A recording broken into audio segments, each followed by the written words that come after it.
Craftaholics, and if this is your first time here, it is such a pleasure to meet you. My name is Peggy. Welcome to my studio. Today we are going to talk about adhesives, and this is the box that I keep on my table all the time, and it is just chock full of goodies. But we are going to start with tape, and there are as many brands and sizes and types and places to buy tape as it's just cray-cray. But most of you know from watching me that I keep multiple sizes, and that is because I want to be prepared for any size that I need. Case in point, when I started paper crafting, I only had like 1/4 inch tape, and when I had to cover something that was like 3/4 of an inch or an inch wide, I'm using like 3 or 4 times the amount of tape and just going through it crazy. So I buy mine on Amazon, but you can get it there. You can get it on scrapbook.com. You can get it at Walmart, I'm assuming.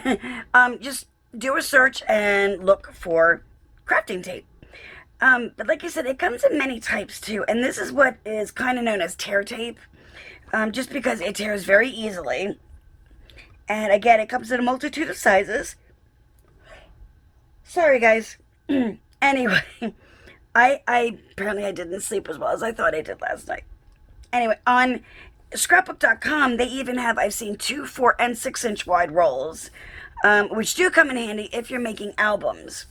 They also, I know there at least, they have full sheet that you can buy, like an 8.5 by 11 sheet. So check them out if you're looking for larger sizes. And I will try to put some links down below if I can remember to do that. Anyway, like I said, there's different kinds. So this is the tear tape. I'm going to put it back so it doesn't start to roll. There is also red line tape, or some people call it like super tape. It's also clear tape. Don't let it fool you because it's red. But it has a thick, like red, it's like a plastic coating on it for the backing. But this stuff is super strong. So if you need, I also keep this in a few different sizes. I actually think I have 1/2 inch and inch. I'm not sure. But this is a good one to keep in stock if you come up with, I mean, you don't have to keep a ton of it, but like if you come up with an area, and then this has happened to me, where I need like 1/8 of an inch wide, like I have an 1/8 of an inch just a little flap, and I need to attach it to something, this is what I use because it is super strong. So good one to have on hand. And tape also comes in different kind of tape runners. Sorry, I lost a little closing for this one, but this is just a little tiny one from Elmer's that I got at Walmart. This is from Sticky Fingers, a little bit bigger. I got this one a Tuesday morning. And then there's also like an ATG gun, which stands for Advanced Tape Glider. And this one is really good. And you can get it in a variety of sizes. And there are places where you can get the tape a little less expensive than the actual Scotch because it costs a fortune. But those are the kind that I keep on hand. I know it seems like a lot, but you never know. Oh, also one more. I just thought of it. There's also foam tape and painter's tape. There's 2 more. I keep foam tape again in a few different widths, just because it's good when you're doing cards or anything and you want to pop something up and give it some dimension, because it's not that wide. But you can buy it in different widths. There's also little pop dots and things like that. But this is also good to keep on hand. And I keep painter's tape on hand. I want to try that purple tape, but we'll get to that. As soon as I can get some, I'll do a review on that. But I know it's been around a while.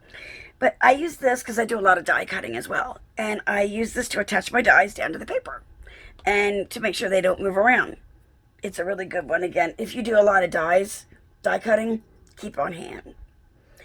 That's what I have in the way of, also with tape.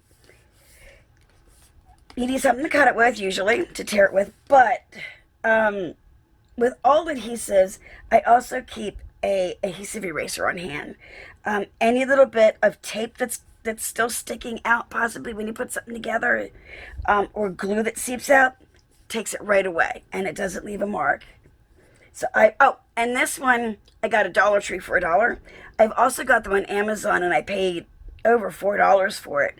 it's the exact same thing, and it works just as well. So Dollar Tree, $1.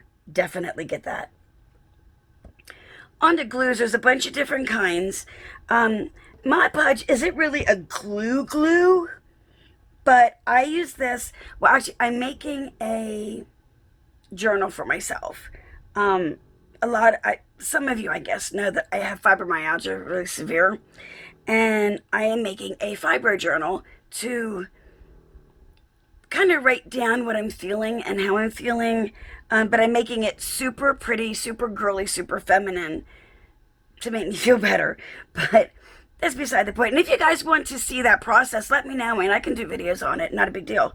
But I use Mod Podge to put down my covers with, and it gives it a really good hold, and you can also seal the top, over top if you like to.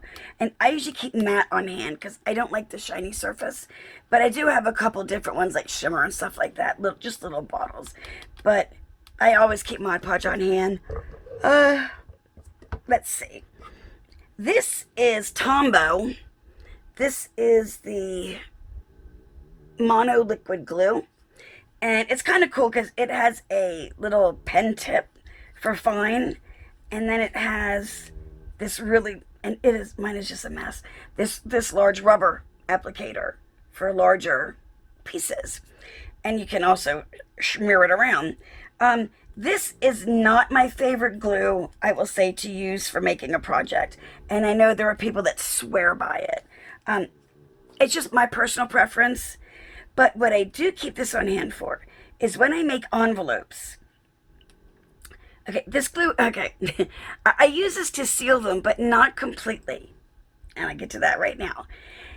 This glue is unique. If you put it on paper and put them together and let it dry, they're bonded together. But if you have like an envelope and you put this on the flap and you keep it open and let it dry while it's open, it becomes resealable. So I love that reason for it. I mean, not if I'm sending the envelope, but if it's something I'm putting like in a journal or in Happy Meal, I will leave it that way so they can open and close it and reuse it. So that's why I keep this around. I also, you guys have seen me use my Barely Art Glue.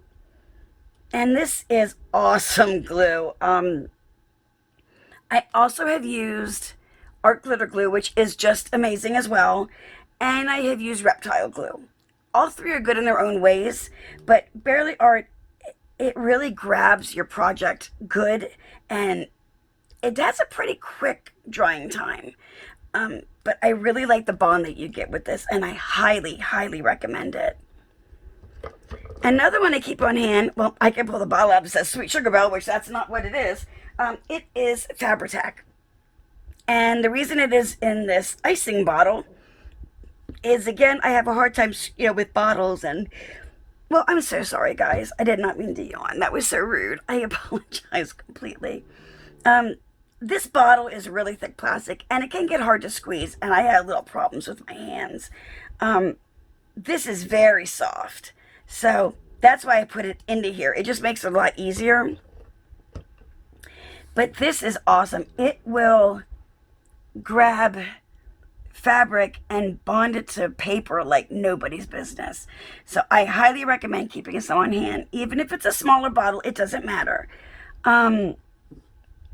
I definitely highly, highly, highly recommend Fabri-Tac.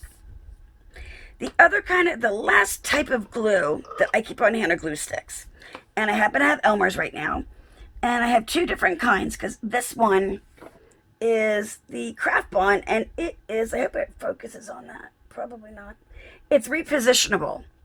So I use this when I need to I put something down, and I can move it wherever I need it to be.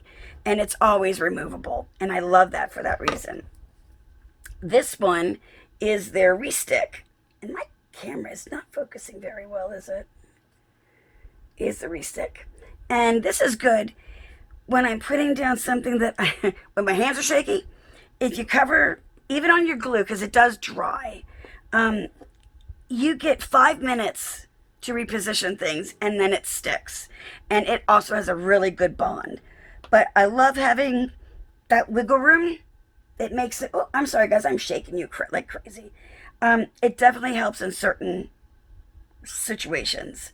The only, I guess, if I had to pick one, if I could only afford one kind of adhesive, it would be Fabri-Tac, because I have actually made albums with using this. Um, I have made all types of 3D projects using this. So if I could only have one, it would be the Fabri-Tac.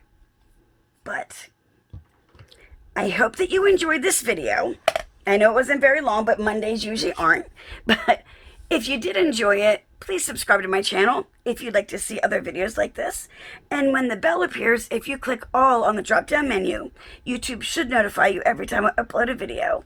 And if all of you could just smash the like button, it really, really helps my channel grow, and it also helps my videos get noticed by other crafters like yourself.